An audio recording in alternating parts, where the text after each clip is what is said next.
Afloat with Henry Morgan.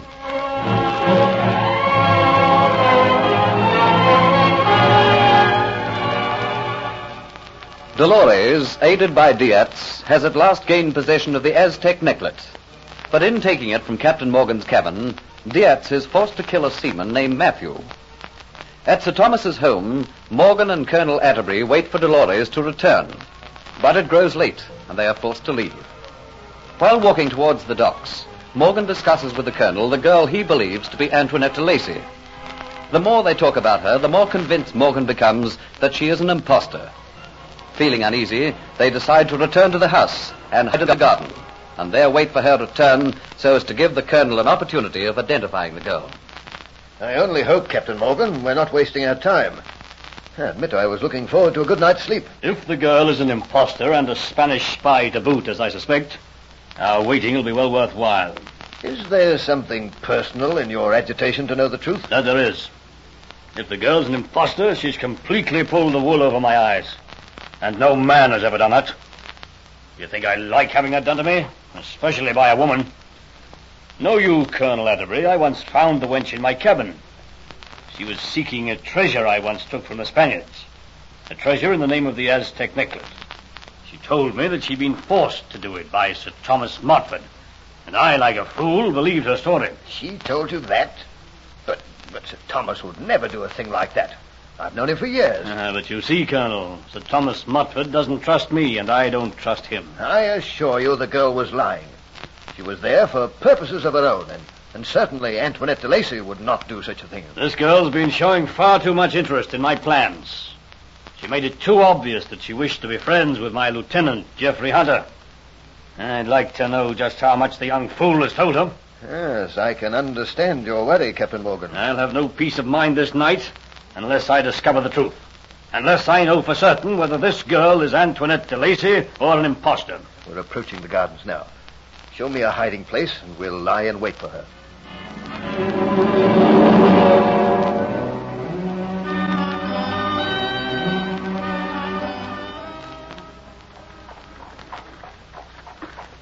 Have the carriage pull up here, Dolores. That's the Dolphin Tavern just here. Right, stop the carriage. You sure you can trust the coachman? I warned him before I set out that should he open his mouth to anyone about tonight's doings, I'd have him flogged to death. We cannot take too many risks. Remember, you told me it would be a week before the ship comes to take us off Jamaica. You can leave it to me. I am careful in my plans. My life is at stake as much as yours, should you be discovered. Everything is very quiet. Hunter hasn't left yet. Yeah, we're ahead of him. And the girl, Kitty. What arrangements has she made for the taking of Hunter? I left her to get in touch with the watch. And they'll be here now, lying in wait for Hunter to come. And when he comes, what then? I've left it to Kitty to arrange the actual taking of the man. Oh, look. Here she is approaching now. Make sure your mask completely covers your face. Wouldn't do for her to recognize you just yet. I've taken every precaution. Is that you there in the carriage, Jack? Yeah, Kitty, I'm here. You step up close so that I can talk to you softly. Yeah, that's better. What arrangements have you made? The watch is here, hiding in the shadows. And you've arranged what you're to do? Yes. As soon as Hunter comes, I'll go to meet him. And when the watch see me talking to him, they'll know he's the escaped convict they seek. And they'll come and take him away. And they believe your story that he was an escaped convict? They'll take him into custody first. And when I give them the name of the convict who exposed him, they can check up with him in the morning. All right, Kitty. Now, as soon as Hunter is taken by the watch, I want you to return to this carriage. I'll have to go back to the tavern. Already they will have missed me. You will return here to me, do you understand? There are certain instructions I have to give you. Instructions which will definitely lose for Hunter any friends he might have who would wish to help him. Now, quickly, you go back to your place and wait for him. Shh. I hear footsteps. This will be him now. All right. This is the end of everything for Geoffrey Hunter. Geoffrey? Geoffrey, is that you? Kitty? Kitty, what are you doing out here tonight? Shouldn't you be at the Dolphin Tavern? Well, I've come to meet you, Geoffrey. How did you know I was coming tonight? I received a message to meet Captain Morgan here. It will not be Captain Morgan you'll be meeting. But I've other friends here who would like to see you. What do you mean? Kitty, what have you done? this the man you were telling us about, Kitty? Yes, that's Jeffrey Hunter, the escaped convict. Kitty, you've done this to me. Take your hands off me. You want to take me away or take me by force? Listen, don't be a fool. I have 3 of my men here with me. If you don't come away easy like, we'll lay you low with a cudgel and then take you off. Well, you're coming quietly. Kitty, do you know what you've done? Sure, I know what I've done. I've made you realize that you're just like the rest of us all. Oh, for your high and mighty airs, you're just like the rest of us. The likes of me weren't good enough for you, were they? A fine gentleman like you. You had to pretend you were a fine gentleman and seek your pleasures amongst the high and mighty. And when a convict girl offered you her love, you took it. And then you threw it back because she was not good enough for you. Well, let's see now how many fine friends you have. I did try to help you, Kitty. I did want to do everything I could for you. It wasn't my fault I couldn't fall in love with you. I would have done something for you in time. Kitty, you don't realize just what you've done. I do, Jeffrey, I do. I've got you down to my level. When you realize just what you've done, go and get in touch with Captain Morgan. Go and tell him what has happened. Come on now, I can't hang around here all night with you. All right. I'm coming. Kitty, I'm sorry you felt that you had to do this to me. Yet I think that I can understand. All the jealousy and bitterness must have eaten so deeply into your heart that you just can't see anything else. I suppose, Kitty, it has all been my fault.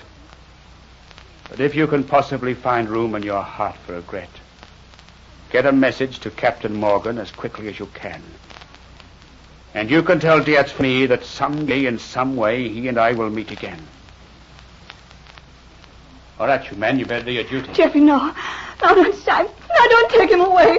Please don't take him away from me. It's all a mistake. I lied about him. He's not an escaped convict. Really, he's not. I lied. Don't take him away. Please don't. All right, then, Kitty. We'll soon prove that in the morning. But tonight he's staying locked up under my care. Now, come on. No. Come on. No, don't take him. I lied. Out of my way, Kitty. Stand aside. It's too late now, Kitty. Too late. Come on. Let's get away out of this place. No. Jeffrey. Oh, why did I let myself do it? I'll have you freed. I'll go and see Captain Morgan. Oh, forgive me, Jeffrey. Forgive me. All right, Kitty. All right. Stop your crying. That's enough of that now. What are you crying about? You come with me. Take your filthy hands from me, Dietz. Why did you let me do it? Why did you let me do such a rotten, cruel thing? They'll send him to the swamps and they'll kill him there. Why do we women have to do such cruel things to the men that we love? Why? Oh, why? It's too late, Kitty. You should have thought of all this before you did it. Too late now. He has gone forever. So you better stop thinking of it. I'll go to Captain Morgan and I'll give him Jeffrey's message. Captain Morgan will free and help Jeffrey. He'll take his men and raid the jail and free Jeffrey. Isn't Jeffrey Captain Morgan's friend? Captain Morgan's friend? Yeah, Kitty, he was. Up till tonight. But now you think things a little different. Captain Morgan will hate Jeffrey Hunter now because tonight Jeffrey Hunter disappears. And what disappears with him? Captain Morgan's Aztec necklace. Captain Morgan will never know where it is that Jeffrey Hunter has gone. Oh, I'll tell him. I'll go to him now this very moment and I'll tell him, Dietz. Before you do that, Kitty, you'd better gaze upon your reward. That'll make you feel a little bit different, eh? Look, your reward for tonight's work. Isn't it lovely? Look, Kitty, look. There. I tell you something. Kitty, it's yours. Yours.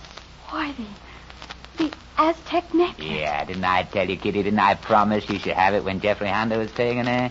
I always give my word, Kitty. You see, I'm still very much in love with you. I love you as much as I did before, even more.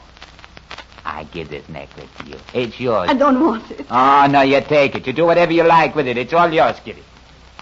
Tonight I took it for you. You see, Hunter, he's disappeared.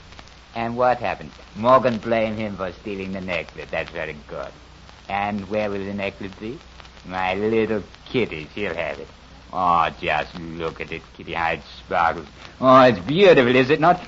Let me put it around your neck. No. Yeah, just around your little white neck below. Yeah. And you know what I want you to do? You wear your little necklace. And you go to the Dolphin Tavern. You let everybody there see you wearing it. No, I hate it. Take it away. Do you hear me? Take it away. Do you think that I want that necklet bought at the price of the liberty of the man I love? Oh, you must be mad, Dietz. I must undo this night so I'll go right out of my mind. You'll hear me. You'll take it and you'll wear it. I wouldn't touch it, Dietz. Not while I have dreadful feeling of blood upon my hands. You will wear it, Kitty. I think, Dietz, that the girl is getting hysterical. And who are you? Shall we just say that I am interested in seeing you obey Dietz's orders? You will let me put the necklace around your neck. It looks very pretty there now, doesn't it? You will go into the tavern. You will walk through to your quarters. There you will take the necklet off and return to your duties. And who are you to talk to me like this? You will do as I say, because unless you do, there are so many unpleasant things that I could think of that could quite easily happen to you. Things which you could never dream could happen to you. At an order from me, you could be delivered into my hands, and the treatment of you would not be gentle. If you carry out the orders, life will be a lot easier for you. You are now involved in something over which you have no control. Your destiny, your very life is in the hollow of my hand. Obey us and you will have freedom. Disobey us and you will know death. Death in the most terrifying way you could ever imagine.